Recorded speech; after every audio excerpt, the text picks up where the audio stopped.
from MWC 2024. I'm together here with Angela Wamola, Head of Sub-Sahara at GSMA. Hello, Angela. Hello.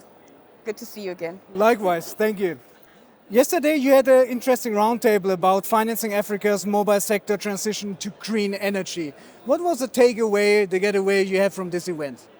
I think the takeaway that we have from this event, having brought our group of 6 CEOs based in Africa and operating in Africa, to have a conversation around what does it look like in terms of as we continue to grow our data growth up to 4 times that we will see in Africa, how can we make sure that the cost of the expenditure that we have in terms of diesel as a contributor to the powering the infrastructure that we have, it really today contributes about 30% of our operating expenditure.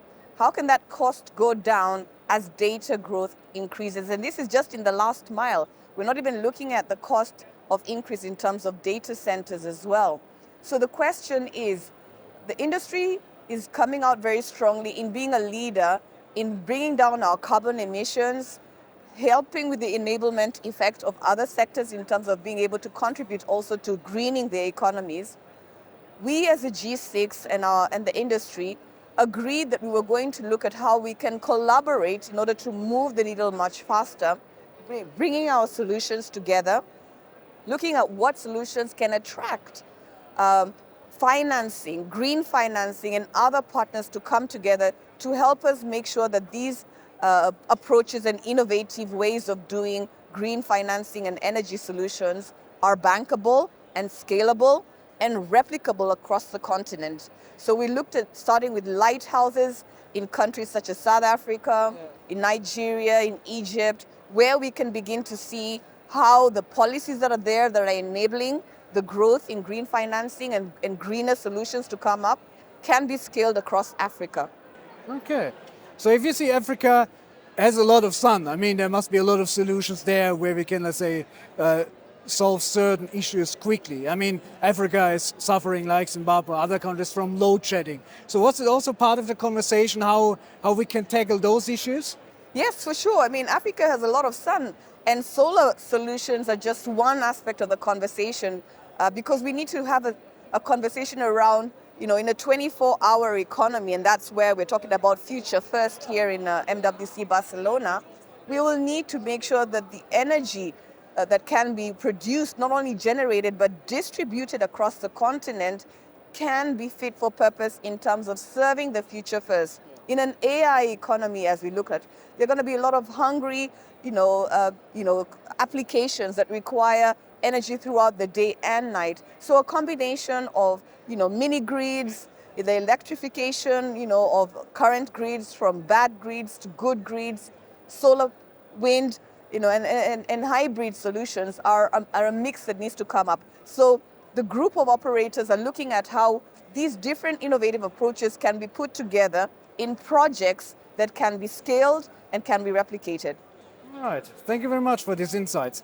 So we learned a lot last year about the usage gap. So we started somehow to create a new layer from unconnected, connected. So now we say, okay, we have unconnected, a certain percent of the population, but they are not unconnected because they have no connectivity. It's because probably they have no mobile phone, they can't afford it. So what do you see? I mean, we discussed a lot the main barriers, but when we talk about affordability, don't you think it's also a big percentage of that is because they don't even see the relevance to get the mobile phone? I mean, if you save a bit, some people probably have then the motivation to acquire a phone. Yes, for sure. I mean, today we could be saying 28% of the African population are connected. And out of that 28%, the majority, I would say about 16%, are connected with a smartphone, meaning that the rest are connected with a smart feature phone.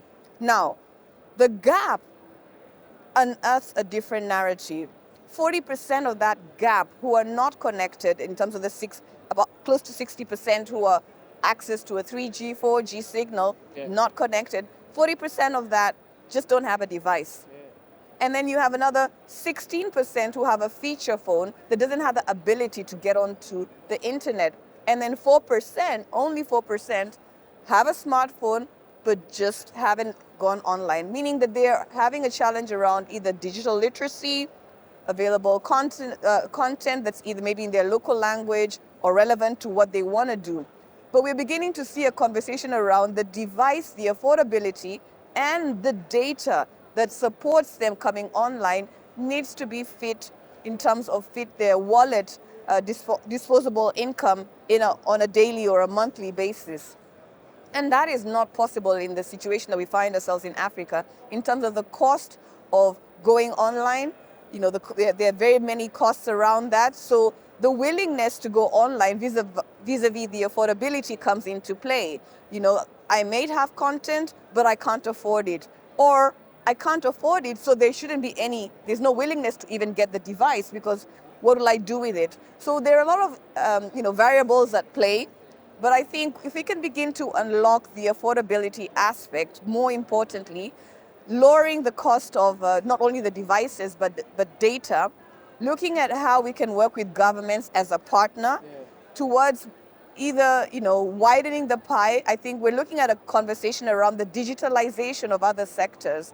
How can we digitalize our businesses? How can we digitalize government services so that other sectors as well who are beneficiaries in terms of the technology can be able to contribute? Farmers seeing that utility to use the online information to increase their productivity or whatever aspect, whether it's education or health, mining, manufacturing, transport, whatever it is that we want to do, whether it's transport, how can we use leverage technology? That's part of the utility of using the internet, and I think we'll begin to see a lot of traction. So, look out for the GSMA. We will be releasing a couple of studies that we're doing in Africa, Nigeria, in Kenya, in Ghana, in Benin, to showcase what's that power that is really locked up.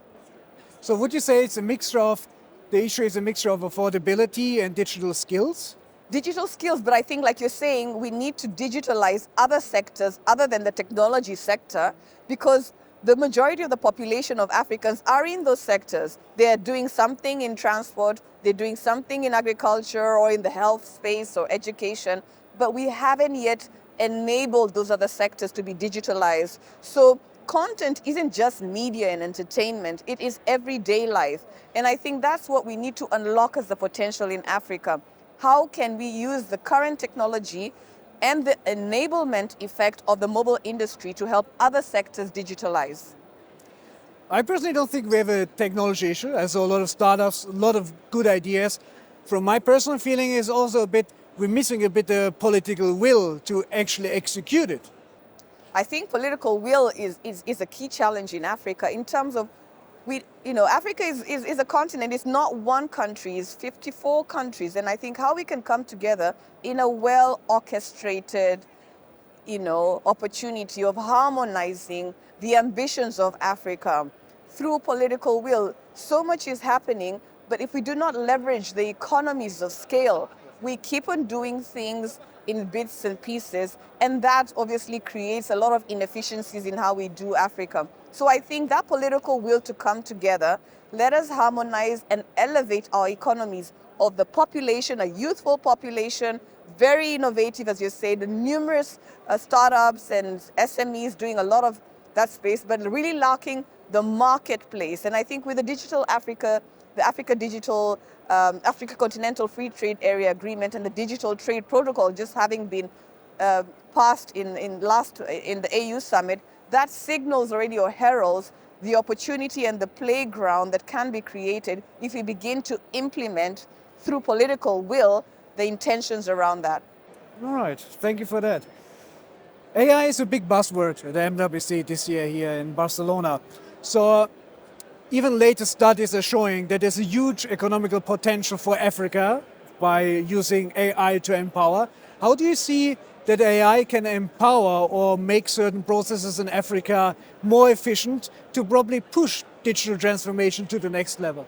I think we have no choice. And I think that's the beauty about technology for Africa, allows us to leapfrog so many of our challenges that we're trying to fix with brick and mortar by using technology. And so, that was the whole, the building blocks of big data, and the data that we have in Africa just needs to be unlocked. We need to have a lot of data centers in Africa that can help bring this whole, the amount of data and the content that we have that's not sitting in Africa towards being able to unlock that opportunity for us to use the data to unlock the challenges that we have, and how AI can just exponentially solve the problems in a very efficient way, without taking too many years in terms of trying to solve those problems. I think we can be able to do that very quickly. And so, the conversations here in MWC Barcelona around the future first, leveraging the opportunities that AI, being the buzzword here, are unlocking in other regions for Africa. Okay. Yeah. Very interesting. MWC is soon over here in Barcelona, so then we're heading to Kigali for October this year. So what can we expect from the third edition in Kigali? First of all, I'd like to welcome everybody to Kigali. The dates are in the last week of October, from the 29th to the 31st of October in Kigali. We will be there again with our most influential event in the region, where we're going to convene conversations about Africa, for Africa, by Africa, on how we can unlock the potential of technology. And so, we'll still be having conversations around how 5G as an enabler of technology can help us unlock the power of AI, and how we can bring together a lot of the conversations that we're seeing here on different organizations leveraging different sectors, leveraging the opportunities of these newer, very agile, energy-efficient technologies to do that. So welcome. We're going to have fintech, we're going to have 5G conversations, we're going to have our policy leaders forum that we typically have, and of course, we're going to have as many media with us to help us sort of unlock that conversation in Africa. So I welcome you all to Kigali, end of October. Thank you very much, Angela. It was a pleasure. Thank you very much. There was Tech Africa News from MWC 2024. You can find more on techafricanews.com.